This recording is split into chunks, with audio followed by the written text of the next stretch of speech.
ଆଜିର ରାଶିଫଳ ମାର୍ଚ୍ଚ ମାସ 9 ତାରିଖ 2026 ମସିହା ସୋମବାର। ଚୈତ୍ର ମାସ କୃଷ୍ଣପକ୍ଷ। ଚାଲନ୍ତୁ ଜାଣିବା ଆଜିର ପଞ୍ଚାଙ୍ଗ। ତିଥି ଷଷ୍ଠୀ, ରାତ୍ରି 11:36 ଗତେ ସପ୍ତମୀ, ନକ୍ଷତ୍ର ବିଶାଖା ଦିବା 5:01 ଗତେ ଅନୁରାଧା, ଚନ୍ଦ୍ର ତୁଳା ଦିବା 10:17 ଗତେ ବିଛା, ଯୋଗ ବ୍ୟାଘାତ। ଆଜିର ସୂର୍ଯ୍ୟ ଉଦୟ ସମୟ 6:05, ସୂର୍ଯ୍ୟାସ୍ତ ସମୟ 5:52। ମିଥୁନ ରାଶିର ଘାତ ବାର।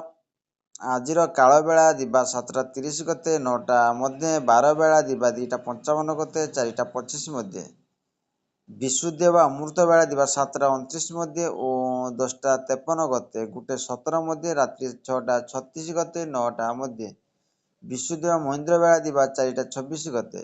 ଆଜି ନିମ୍ବ ଖାଇଲେ ଦେହ ପ୍ରତି ହାନିକାରକ ହୋଇଥାଏ। ଚାଲନ୍ତୁ 12ଗୋଟି ରାଶିର ନାମ ଜାଣିବା ଏବଂ କେମିତି ରହିଛି ଆପଣଙ୍କ ଦିନ ସେ ବିଷୟ ଜାଣିବା ପୂର୍ବରୁ ଭିଡ଼ିଓଟି ଭଲ ଲାଗିଲେ ଲାଇକ୍ ସେୟାର ସବସ୍କ୍ରାଇବ୍ କରିବେ। ପାଖରେ ଥିବା ବେଲ୍ ଆଇକନ୍ ଦେବି ଅଲ୍ ନୋଟିଫିକେସନ୍ ଅନ୍ କରିବେ, ଯାହାଫଳରେ ନୂଆ ନୂଆ ଭିଡ଼ିଓ ପାଇପାରିବେ। ପ୍ରଥମେ ଦେଖିବା ମେଷ ରାଶି ବ୍ୟକ୍ତିମାନଙ୍କ ପାଇଁ। ଆଜି ପରିବାରର ସନ୍ଦେହ ଓ ଭୁଲ ବୁଝାମଣା ସୃଷ୍ଟି ହୋଇପାରେ। ନୈରାଶ୍ୟର ଛାୟା ଆଚ୍ଛାଦିତ ମନ ନିଷ୍ପତ୍ତି ନେବାର ଦ୍ୱନ୍ଦ୍ୱ ପଡ଼ିବ। ଅଫିସରେ କୌଣସି ବିଷୟ ନେଇ ବୁଝାମଣାରେ ତିକ୍ତତା ସୃଷ୍ଟି ହୋଇପାରେ। ଆଲୋଚନା ଆନୁଷ୍ଠାନିକ କାମରେ ଦ୍ୱନ୍ଦ୍ୱ ଦୂର ହୋଇପାରେ। ସେହିଭଳିକା ବୃଷ ରାଶି ବ୍ୟକ୍ତିମାନଙ୍କ ପାଇଁ ଆଜି ବନ୍ଧୁମାନଙ୍କ ସାହାଯ୍ୟରୁ ମାନସିକ ଦ୍ୱନ୍ଦ୍ୱର ଅବସାନ ଘଟିବ। ଜଣେ ଆତ୍ମୀୟ ସହଯୋଗ ଦ୍ୱାରା ଅର୍ଥ ଲାଭ, ସମ୍ମାନ ସାଙ୍ଗକୁ ବାଲ୍ୟ ବନ୍ଧୁଙ୍କ ସାନ୍ନିଧ୍ୟ ଲାଭ କରି ଖୁସି ରହିବେ। ଶିଳ୍ପ, ବାଣିଜ୍ୟ, ବ୍ୟବସାୟୀ, ପରିବହନ କ୍ଷେତ୍ରରେ ସାମାନ୍ୟ ପ୍ରତିବନ୍ଧକ ଦେଖା ଦେଇପାରେ। ସେହିଭଳି ଦେଖେ ମିଥୁନ ରାଶି ବ୍ୟକ୍ତିମାନଙ୍କ ପାଇଁ ଆଜି ଧନ ଓ କାର୍ଯ୍ୟ ହାନି ହୋଇପାରେ। ସତର୍କତା ସହ ମାପିଚୁପି କୋଉଥିରେ ମଧ୍ୟ କିଛି ନା କିଛି ଅଭିଯୋଗର କୈଫତ ଦେବାକୁ ପଡ଼ିପାରେ। ଜମି ଜମା ଓ କଚେରୀ ମାମଲା, ଆଲୋଚନା ସଭା, ଲେଖାପଢ଼ା ଦିଗରୁ ଉପକୃତ ହେବେ। ସନ୍ତାନଙ୍କ ବିଷୟ ଚିନ୍ତା କରି ମନ ଭଲ ଲାଗି ନପାରେ। ସେହିଭଳି ଦେଖିବା କର୍କଟ ରାଶି ବ୍ୟକ୍ତିମାନଙ୍କ ପାଇଁ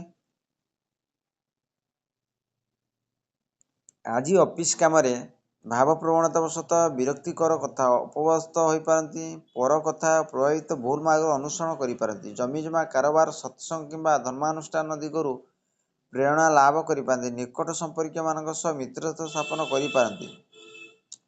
ସେହିଭଳି ସିଂହ ରାଶି ବ୍ୟକ୍ତିମାନଙ୍କ ପାଇଁ ଆଜି ବ୍ୟୟ ବୃଦ୍ଧି ହେବ, ତେବେ ଦୂରଯାତ୍ରା ପାଇଁ ମାର୍ଗ ସୁଗମ ହେବ। କିନ୍ତୁ ସୈନିକ ସମ୍ବନ୍ଧ ଜନିତ ମାନସିକ ଅବସାଦ ବଢ଼ିବା କାରଣରୁ କୌଣସି କାମ ଉତ୍ସାହପ୍ରଦ ନ ହୋଇପାରେ। ଈର୍ଷାପରାୟଣ ବ୍ୟକ୍ତିଙ୍କ ମିଥ୍ୟା ଗୁଜବରେ ଆତଙ୍କିତ ହୁଅନ୍ତୁ ନାହିଁ। ମାଲି ମୁକଦ୍ଦମାରେ ସନ୍ତୋଷଜନକ ଫଳ ପାଇବେ। ସେହିଭଳି ଦେଖିବା କନ୍ୟା ରାଶି ବ୍ୟକ୍ତିମାନଙ୍କ ପାଇଁ ଆଜି ଯେଉଁ କାମରେ ହାତ ଦେବେ ସେଥିରେ ସଫଳତା ନିଶ୍ଚିତ ମିଳିବ। ଆକସ୍ମିକ ଭାବରେ କୌଣସି କାର୍ଯ୍ୟ ପାଇଁ ଦୂର ସ୍ଥାନକୁ ଯାତ୍ରା କରିବାକୁ ପଡ଼ିପାରେ। ପରିସ୍ଥିତିରେ ପଡ଼ି ଅଯଥା ଖର୍ଚ୍ଚାନ୍ତ କରନ୍ତୁ ନାହିଁ। ଦେହ ଆରୋଗ୍ୟ ହେବା ସହିତ ମନ ମଧ୍ୟ ଆନନ୍ଦିତ ରହିବ। ସେହିଭଳି ତୁଳା ରାଶି ବ୍ୟକ୍ତିମାନଙ୍କ ପାଇଁ ଆଜି ବିଳାସ ବ୍ୟାସନ ମଧ୍ୟରେ ଦିନଟିକୁ ଅତିବାହିତ କରିବାକୁ ସକାଳୁ ସକାଳୁ ଧାର କରଜ କିମ୍ବା ପୂର୍ବ ଶତ୍ରୁତା ସାମୟିକ ଆଲୋଚନା କେନ୍ଦ୍ରବିନ୍ଦୁ ହେବାକୁ ସୂଚନା ରହିଛି। ପରିବାର ଭିତରେ ସମସ୍ୟା ସମାଧାନ ପାଇଁ ଚେଷ୍ଟା କରିବେ। ସଙ୍ଗୀତ ଓ ନୃତ୍ୟ ସାଙ୍ଗକୁ ଧର୍ମ କାର୍ଯ୍ୟରେ ନିଜକୁ ନିୟୋଜିତ କରିବେ। ସେହିଭଳି ବିଛା ରାଶି ବ୍ୟକ୍ତିମାନଙ୍କ ପାଇଁ ଆଜି ବିଭିନ୍ନ ପ୍ରକାରର କଳ୍ପନା ଓ ଜଳ୍ପନା ମନରେ ଆଲୋଡ଼ନ ସୃଷ୍ଟି ହେବ। ଦୀର୍ଘ ସମୟ କାର୍ଯ୍ୟବ୍ୟସ୍ତତା ହେତୁ କ୍ଳାନ୍ତି ଅବସାଦ ଅନୁଭବ କରିପାରନ୍ତି। ସେବା ଓ ପରୋପକାର ହେତୁ ସାମାଜିକ ପ୍ରତିଷ୍ଠା ବଢ଼ିବ। କୌଣସି ବନ୍ଧୁଙ୍କ ସାହାଯ୍ୟ ସହଯୋଗ ଓ ଆତ୍ମୀୟତାର ଉତ୍ଫୁଲ୍ଲିତ ହୋଇପାରନ୍ତି। ସେହିଭଳିକା ଧନୁରାଶି ବ୍ୟକ୍ତିମାନଙ୍କ ପାଇଁ ଆଜିର ଆପଣଙ୍କ କର୍ମକ୍ଷେତ୍ରରେ ପ୍ରତିକୂଳ ପରିସ୍ଥିତିର ଚାପ କ୍ରମଶଃ ବଢ଼ିପାରେ। କୌଣସି ବନ୍ଧୁଙ୍କ ଦ୍ୱାରା ପ୍ରତାରିତ ହେବାର ବହୁତ ସମ୍ଭାବନା ରହିଛି। ପଡ଼ୋଶୀଙ୍କ ସହ ସମ୍ପର୍କ ମଧୁର ରଖିବା ପାଇଁ ଚେଷ୍ଟା କରି କେତେକାଂଶ ଉପକୃତ ହେବେ। ଦୀର୍ଘ ଦିନର ମଉଳି ଯାଇଥିବା ଆଶା ପୁଣି ଉଜ୍ଜୀବିତ ହେବ।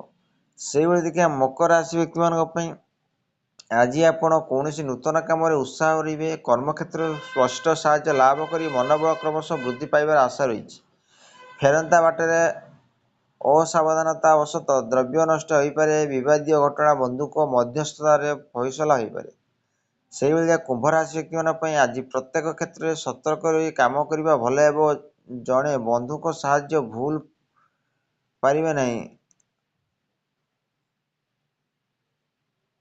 ଘର ଓ ସାଜସଜ୍ଜାରେ ଆନୁଷ୍ଠାନିକ କାମରେ ବ୍ୟସ୍ତ ରହିପାରନ୍ତି। ଆର୍ଥିକ ଦିଗ ଭଲ ରହିବ। କୌଣସି ଜନହିତକର କାମରେ ତାହାକୁ ବିନିଯୋଗ କରିବା ପାଇଁ ଚିନ୍ତା କରିବେ। ଶେଷରେ ଦେଖିବା ମୀନ ରାଶି ବ୍ୟକ୍ତିମାନଙ୍କ ପାଇଁ ବାଣିଜ୍ୟ, ରାଜନୀତି, ପ୍ରଶାସନ କ୍ଷେତ୍ରରେ ଲକ୍ଷ୍ୟ ହାସଲ କରିବେ। ଆଜି ପ୍ରତ୍ୟେକ କର୍ମରେ ଶୁଭଫଳ ପାଇବେ, କିନ୍ତୁ ପାରିବାରିକ ଦିଗରୁ କେତେକ ବ୍ୟତିକ୍ରମ ସୃଷ୍ଟି ହେବାର ସମ୍ଭାବନା ରହିଛି। ଯେତେ ଭଲ କାମ କଲେ ମଧ୍ୟ କର୍ମକ୍ଷେତ୍ରରେ ସମାଲୋଚିତ ହୋଇପାରନ୍ତି।